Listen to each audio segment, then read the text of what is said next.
This is Pete Moore on Halo Talks NYC. I have the pleasure of bringing to our audience Rick Dennis, straight from Bakersfield, BodyXchange, good friend of Integrity Square, and a leader in the industry for probably about as long as I've been in the industry. So, Rick, give your background, and then we're going to talk about BodyXchange in Bakersfield. Sure. Thanks, Pete, for having me on. I appreciate being here. I was doing a little digging when we, started talking, and it's been over 3 decades. Started and got my first personal training certification back in the early 1990s, 1992 to be exact. Shortly after that, started into the industry with Family Fitness Center way back in 1993 in the mid 90s. Worked my way up through the organization, went through the 24-hour fitness acquisition in the late 90s, early 2000s.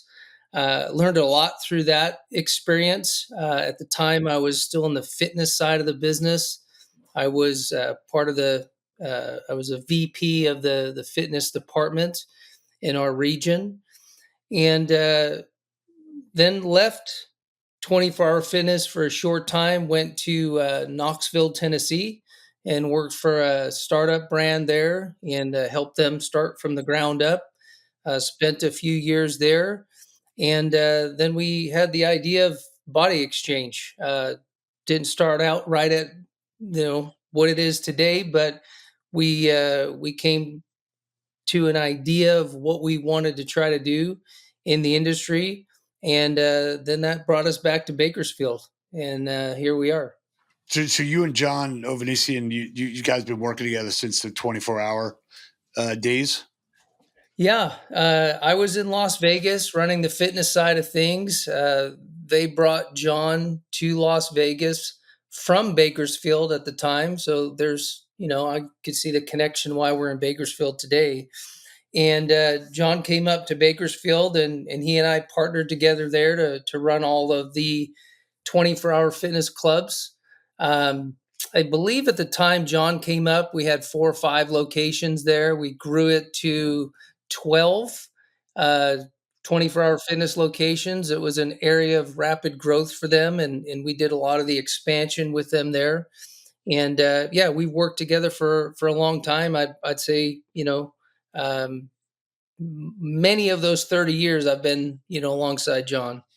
And then when you went to Knoxville, and I used to tour those clubs at the Rush back in the day, that was also another 24-hour, diaspora of executives that went and started up a lot of these new concepts. The thing I loved about the Rush is that they really leaned into entertainment and they leaned into other modalities. I remember you had a rock climbing wall and you had some other interesting things inside of those clubs.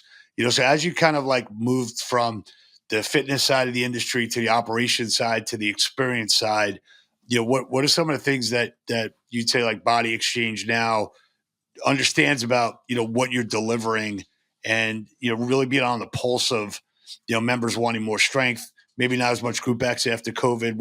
How have you kind of morphed the model, because you're running 5 clubs that are fully entrenched in the market? Yeah, we've tried to learn all along the way, from the early days of us learning from pioneers like Ray Wilson. Mhm. There's dialogue in our meetings today with our staff that we talk about, things that Ray taught us way back in the early 90s. And then when we went to Knoxville, it was completely different. It was entertaining. There's a wind tunnel, and being on the fitness side, you walk into that at first, and it's like, why do we have a wind tunnel and a batting cage in our gym? Yeah. But it worked, and what we pulled away from that is that's, I think, the time where the industry moved towards, it was really about the member experience. What kind of experience, and really fitness is about, endorphins too, right? So what's the endorphin change that happens when somebody walks in the door to the time they finish their workout, and how do they feel different? And I think that's what the Rush was really pioneering is, hey, it's get them in the building and change their mindset, change their endorphin levels, get them excited, and they'll keep coming back. And so, as we've transitioned to what we are today, I think we've pulled pieces of all of those things and tried to make it work for our market and our members, and create that kind of experience for them from the time they come in to the time they leave. I mean, the interesting part I think about the industry now is that, there's more strength equipment on the floor. There's less, these kids really don't resonate into, jonesing to get into a group exercise class. They really I want Olympic squat machines. I want pec fly machines. I want dumbbells. I want kettlebells. And it seems like what you guys did from COVID onward is basically said, "Hey, look, I'm going to pot commit to just saying like, what do people want here? How can I repurpose my square footage?" You took out your kids club, right? You took out your group exercise. You said, "Look, I'm going to provide you as much strength area equipment and enough, requisite cardio to placate the members that still want to just run on a treadmill or what have you." So, like, to talk about how that pivot happened, how like much easier it is to operate the business right now, and how you feel about where you guys are positioned. That's a loaded question, Rick. Sure. Yeah, great question. And, we learned a lot about ourselves, as I think many people did during, the pandemic and COVID. We came out of that, and as many companies did, we had to look inward and look at our identity, and who are we? What can we be? What does the community tell us they want? And the average age demographic, of our members is between the ages of 16 and 36. And predominantly, their major focus is strength training, free weights. Of course, there wasn't internet and infomercials and podcasts to the levels that they are today back when I started in the early 90s, right? So they're influenced by, hey, I'm going to do this quick workout, I'm going to show it to you. And most of that's coming into play because that's meeting those people where they're at, and so what we learned was, hey, we are the place where everybody trains. And right there in 2021, we picked that tagline up, and we said, hey, we are where everybody trains, and we're going to put in more squat racks than any other competitor in town. We're going to serve the people in the ways that they want to be served. We're going to repurpose the square footage of our facility, and we'll use, just one group exercise room as an example. You might have, when we were doing really well with group fitness in the early parts of it, we might have 4 or 5 classes a day in that room. And in the rest of the time, you got around 3,000 square foot just sitting there when people go in and stretch or whatever they do. But now you can walk into any one of our gyms today, and that same square footage, that same space, it's got members using every square inch of that area to do their strength training, their Olympic lifts, their deadlifting, their everything, anything Yeah. that they want to do, they're able to. And that's really who we are. We're where everybody trains. So from a standpoint of the competition that's been in and out of the market, I know you guys backfilled some of the old 24-hour because you knew the market really well. You kind of have the market, I'd say quote unquote, like, surrounded with BodyXchange in main areas. Where do you see the growth happening in Bakersfield? What's going on in Bakersfield? I know you got a pretty good AAA hockey team that's affiliated with the Oilers, which is the Condors.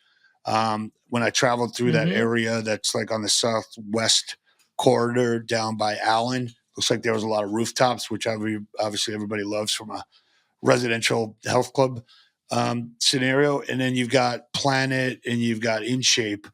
Um, but I'd say the market isn't really, over clubbed to the point of some of the other, markets that we've seen. How do you feel about competition, and how do you feel about the growth of Bakersfield? Well, we feel good. We love the market. We've been here for over 20 years. There's a lot of growth here, and one thing about Bakersfield that's stood the test of time is it's desirable for the fact that it's a very affordable place for people to live in California. There's over 420,000 people here. The home prices remain affordable, and it's seeing an increase in people moving here. It's second in the Central Valley, only second to Fresno, which is a major city. I think the third largest city in the state.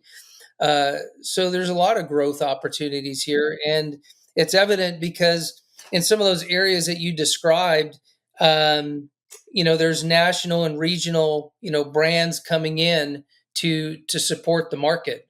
National change, big Target, shopping centers are coming in, more Costco's and different things like that, and you know as the residential grows, then the retail side of it grows. And so when you can see that retail growth, that the residential is supporting it. So yeah, there's definitely, some opportunity here in the market. In the northeast part of town, there's some major development planned out there from a retail perspective. In the central area, there's a major retail development, scheduled for Rosedale Highway and Coffee Road, which is right in the heart of town. You just already mentioned in the Southwest, there's a lot going on there. That's probably the most vibrant, area. There's one of the new major east-west, corridors is on Panama Lane.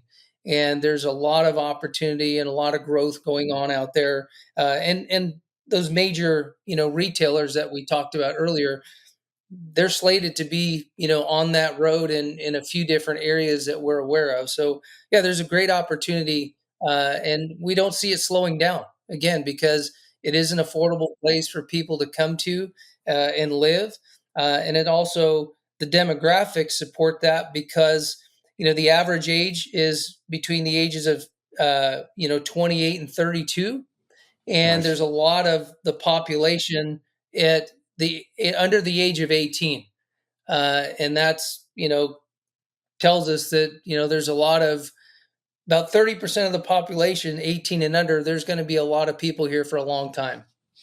Yeah, and it seems like you guys are well positioned to strength obviously is where most of these kids are going to. They're on their phones and they're doing their own directed workouts.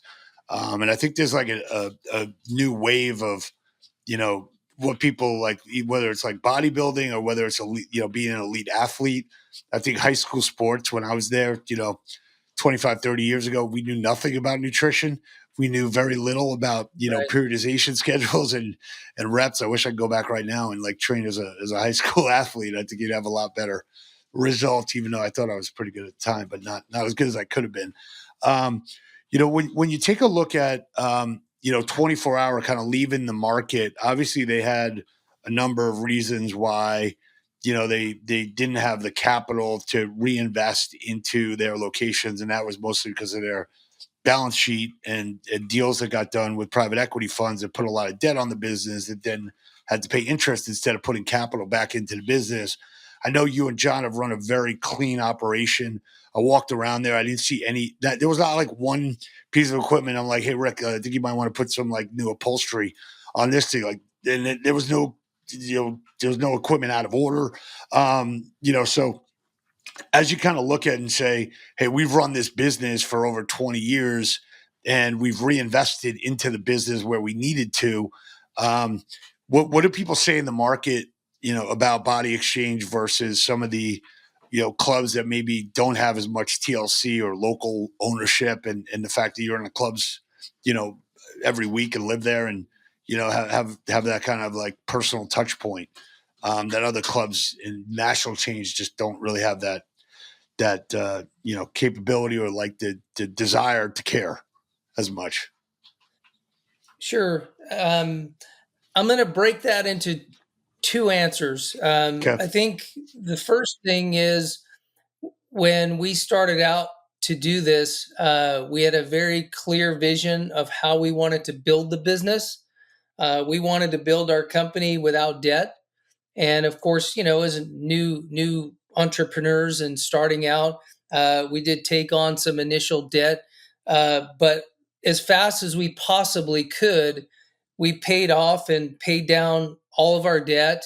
When we started opening, we opened up roughly 10 locations in a 10-year span, 2003 to 2013. And when we were doing this, we were funding all of our own construction. We were paying cash for all of our equipment. We were building our company so that way, for the long haul, we were built to succeed. And now, when we need to have a capital call to put some new equipment in or do something, it's readily there and available for us to be able to do that.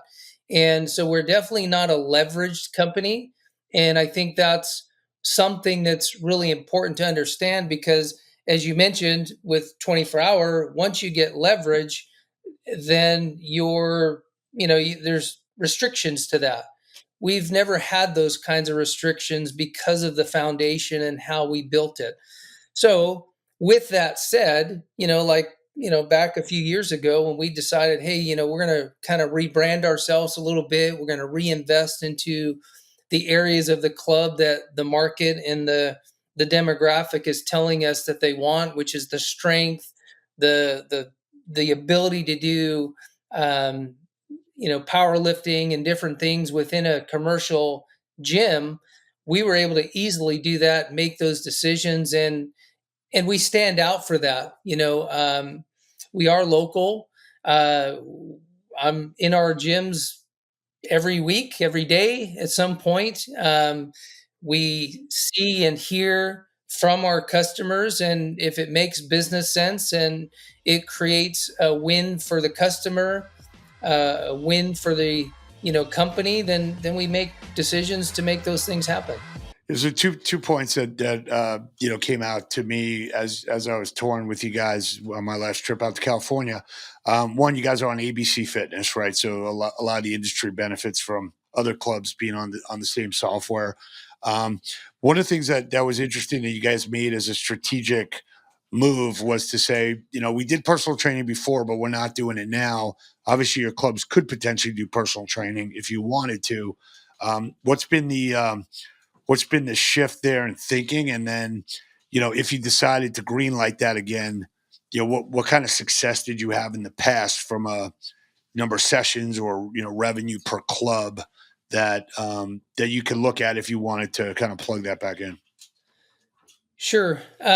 Well, as you mentioned, post COVID, there was, a bit of a shift, and we believe that shift is a lot of people learned how to use technology to do self-guided workouts, self-guided programming.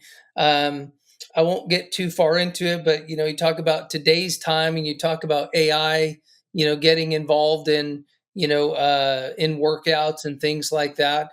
So what we've decided is that if we're in a market that a lot of people are using our strength, they're doing self-guided workouts. It's not to say that they don't need help with inside the gym.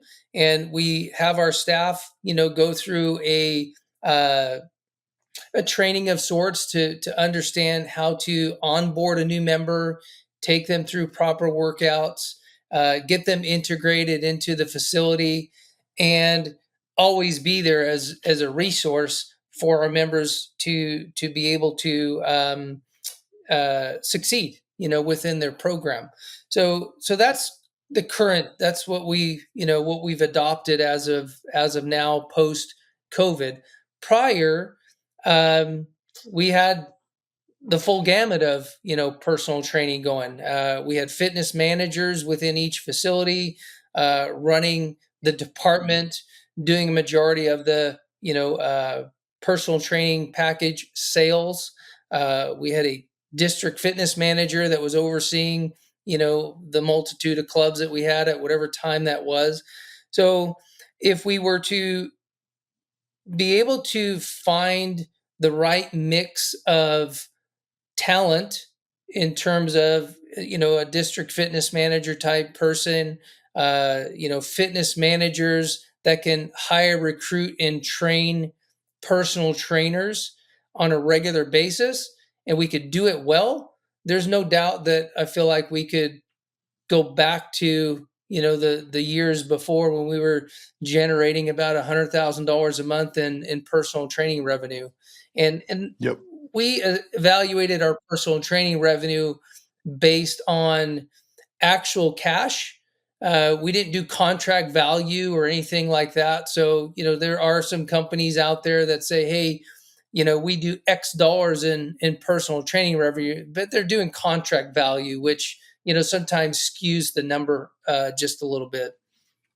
Yeah, yeah. You're just writing packages for the future that hopefully you collect, and hopefully the sessions actually Right. We get never used. ran And it so I that hear you way. on It that. was always, Yeah. yeah, And then John owns four of the five pieces of the real estate, so you got a lot of flexibility in what you could do inside of the locations as well, which is not common in this space where you're kicking up against a landlord or demolition clause or something. If somebody's going in, I just had a situation where a competitor came into a shopping center and they like notified the tenant after construction started. Like, hold on a second, I got an exclusive on this property. Like, what are you doing putting this other fitness guy in there? Like, it's not allowed as part of the lease. I'm like, oh shit! Like, what will you pay us to let us do that? So, having the ability to have this like affiliated real estate entity, I think has been highly beneficial. And it looks like you got some room to expand if you want to do some things in the outdoor area as well. I saw some expansion, and parking obviously is not an issue at all. So just the last question for you. If you were to say, hey, Pete, I'm going to go build another 5 locations over the next 5 years, if that was a desire for you and your management team, we talked about probably filling in a couple locations in Bakersfield where you can follow the work of a Target and Costco. I used to say that back in the day. I'm like, do we really need to do a research report here and pay like a lot of money to figure out where the real estate development is? Like, can we just go like across street or next door to the Target? Like, they obviously did the work and figured out like, hey, I could do $100 million, merchandising store here. Maybe my health club might work if I can get if I get an out parcel next to them. And then when we met, you talked also about at some point you were in Ventura.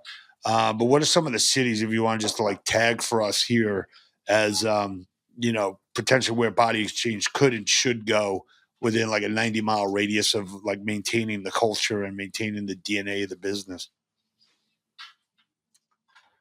Uh, sure. So outside of our immediate area, like you alluded to, there are some key positional pieces that you could look at here locally for, you know uh, maybe two or three, opportunities outside of Bakersfield. There's areas south of here. Palmdale, Lancaster area is a very similar type area, similar type demographic landscape to Bakersfield in terms of affordability and demographics and things of that nature. So there's definitely opportunity there. If you look north of us, there's a lot of little areas, key, mid-sized cities opportunities between here and Fresno. And then, you could also look, to the west as you start going to what they call out here the Central Coast.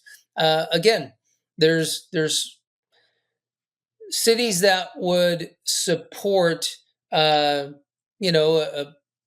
a mid-sized gym. The 15,000 to 25,000 square foot type, facility.